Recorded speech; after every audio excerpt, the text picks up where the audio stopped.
Terima kasih untuk yang masih bergabung bersama dengan kami dan di segmen ini kita akan review bagaimana jalannya perdagangan di sepanjang hari ini. Di awal pekan, lagi-lagi indeks harga saham gabungan melemah di atas 1% dan kami ingatkan kembali Anda masih bisa berpartisipasi di WhatsApp interaktif di 0812 di 8788 di 3723 seperti yang tertera di layar televisi Anda. Dan saat ini kami sudah terhubung melalui Zoom bersama dengan Ibu Rati Mustikoningsih yang merupakan financial expert Ajaib Sekuritas. Kita akan langsung sapa saja Ibu Rati. Selamat sore, apa kabar Ibu? Selamat sore, kabar baik Pak Dev. Terima kasih Ibu Rati sudah meluangkan waktu di IDX Channel. Perdagangan di bulan Desember Ibu ini sudah memasuki pertengahan sepertinya. Namun indeks harga saham gabungan sampai hari ini terus melanjutkan pelemahan dan sudah kembali ke level 7.200-an. Secara teknikal hari ini sebenarnya indeks harga saham gabungan berhasil memangkas pelemahan terutama dari level intraday terendah hari ini di 7.204. Analisis secara teknikal pelemahan yang terjadi hari ini. Baik, jadi kalau kita lihat memang IHSG hari ini cukup terkoreksi lagi ya setelah beberapa hari lalu itu 3 hari beruntun ya IHSG-nya mengalami koreksi dan hari ini koreksi. Untuk area support ya IHSG yang sekarang lagi dicoba untuk diuji di area supportnya 7.120. Kemudian kalau untuk resist kita belum bisa lihat karena sebenarnya secara sentimen masih cenderung negatif gitu ya, baik itu dari domestik maupun juga dari global. Arah selanjutnya akan kemana Ibu Rati? Baik, kalau untuk arah selanjutnya IHSG harusnya masih ada potensi koreksi karena pekan ini kita lagi nunggu terkait dengan Fed punya FOMC, kemudian juga ada Bank Indonesia juga yang diproyeksikan masih menahan level suku bunga di level 6%. Jadi itu yang menjadi pertimbangan pelaku pasar dalam pekan ini gitu. Jadi masih cenderung wait and see. Skenario-nya akan seperti apa nantinya Ibu Ratih ketika The Fed ini hampir dipastikan berdasarkan survei ya akan memangkas suku bunga acuan 25 basis point lagi di pertemuan Desember di pekan depan, di pekan ini maksudnya. Tapi para investor tampaknya lebih fokus nextnya, tampaknya pembangkasan akan terjadi perlambatan nantinya. Baik, benar ya. Jadi kalau kita lihat sebenarnya untuk Fed sendiri itu ada potensi besar untuk turunin suku bunga 25 basis point di pertemuan nanti.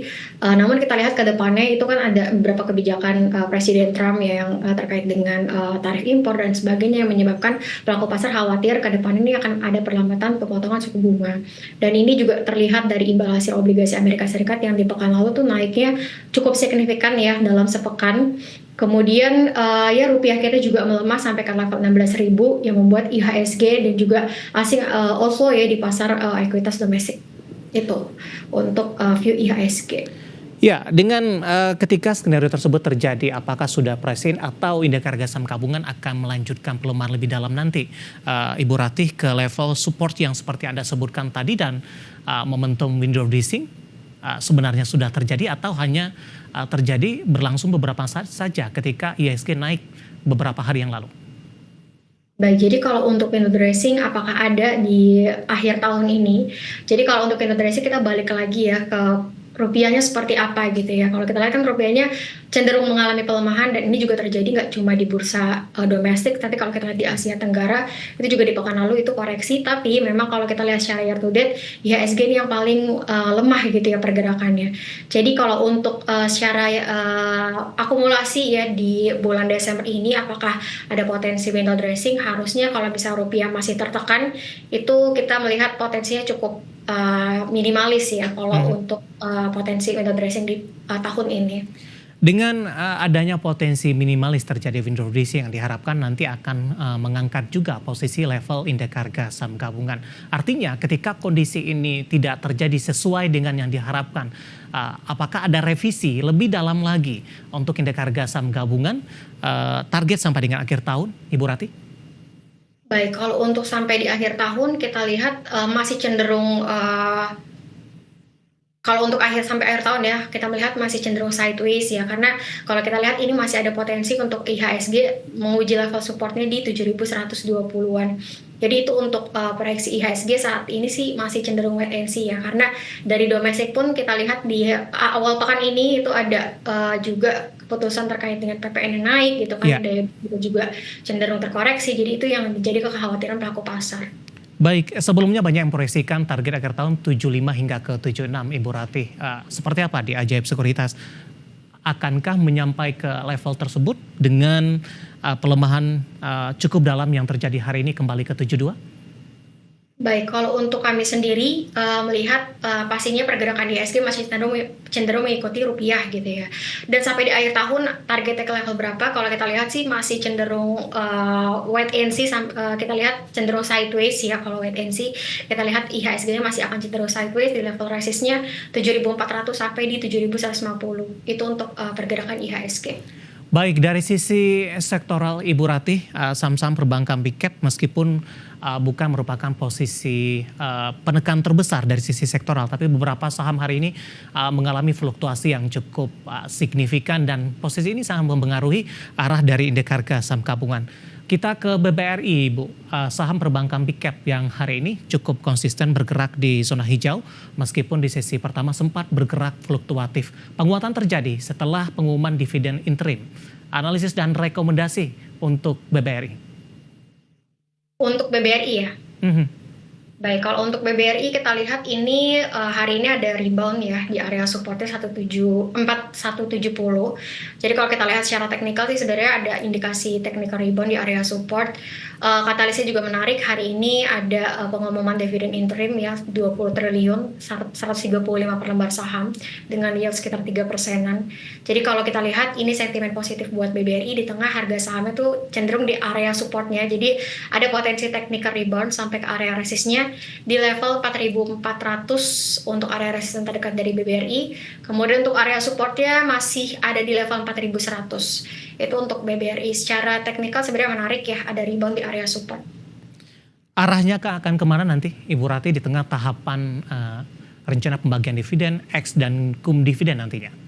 Baik, jadi ini sebenarnya sentimen yang cukup positif ya di tengah rupiah yang melemah seperti ini. Jadi kalau kita lihat kan ini jadi cenderung katalis negatif ya buat beberapa banks, buat BBRI khususnya yang memang sektornya ke SME dan kecenderungan terhadap kualitas aset yang lebih buruk dibandingkan dengan beberapa big banks lainnya. Tapi kalau kita lihat ini jadi booster lah untuk pergerakan harga sahamnya dengan memberikan dividen interim. Dan kalau kita lihat juga sebenarnya asingnya udah cenderung outflow-nya cukup signifikan dari awal tahun 35 triliunan. Jadi harusnya menarik lah buat yang mau akumulasi buy ya di area support sekarang. Oke, ada pertanyaan Bapak Kasmudin dari Medan ini. Menanyakan, ada potensi ke 48 tidak Bu, BBRI sampai dengan akhir tahun? Kalau untuk sampai di akhir tahun untuk 4.800 itu cukup optimis ya untuk targetnya. Kalau kita lihat sih untuk sampai akhir tahun tadi melihat rupiah yang juga masih cenderung tertekan, itu harusnya level 4.400, 4.500. Nah itu level resisten yang bisa dipertimbangkan untuk jangka waktu sampai dengan akhir tahun. Oke, 48 masih bisa di hold Ibu? Kalau 48 kita melihatnya untuk jangka panjang ya. Kalau bisa memang mau lihat sampai target ke 4.800 mungkin di tahun depan di tengah kondisi ekonomi kita yang cukup membaik ya, misal rupiahnya nanti terapresiasi dan sebagainya. Oke, kita bergeser ke BBNI Ibu. Hari ini BBNI mengalami koreksi paling dalam jika dibandingkan dengan perbankan big cap lainnya, meskipun pelemahan juga sudah mulai terbatas untuk saat ini di 1,90% di penutupan sesi kedua. Dan kebetulan juga ada pertanyaan masuk Bapak dari Jakarta saja, ini tampaknya tidak menyebutkan namanya. BBNI sudah ambil posisi nyangkut di 4850 untuk BBNI. Silakan Ibu Ratih. Kalau untuk BBNI apakah menarik, kemarin udah akumulasi ya di 4.800. Iya. Strategi seperti apa? Strategi masih wait and see kalau misalnya memang mau akumulasi atau buy on weakness gitu ya, atau averaging down, better wait and see dulu ya. Jadi bisa pertimbangkan untuk wait and see strateginya karena udah akumulasi di 4.800. Bisa pertimbangkan aja area support yang bisa dipertimbangkan untuk saham BBNI di area 4.450 sampai 4.500. Nah itu mungkin bisa dilihat untuk buy on weakness di level tersebut. Jadi tunggu aja sampai ke level tersebut kalau misalnya mau average. Oke, BBNI nyangkut di 4850, hari ini melemah 4640, melemah di 1,90%. Ibu Ratih, sebelum kita jeda Ibu, saya coba bergeser sebentar terhadap sektor lainnya, yaitu properti. Hari ini menjadi pemberat terbesar untuk indeks harga saham gabungan. Ada PANI Ibu. PANI hari ini mengalami koreksi yang cukup dalam secara intraday. Hari ini sudah melemah di atas 14,40%, terutama di penutupan sesi kedua hari ini. Analisis Anda untuk PANI, dan kebetulan juga ada pertanyaan masuk, PANI apakah masih bagus prospeknya untuk ke depan? Silakan, Ibu Rati. Baik, untuk PANI sendiri kita lihat memang secara teknikal ini ada aksi profit taking ya di saham PANI. Hari ini turun 13,46%. Apakah masih menarik untuk diakumulasi ya atau buy on weakness gitu di level-level supportnya?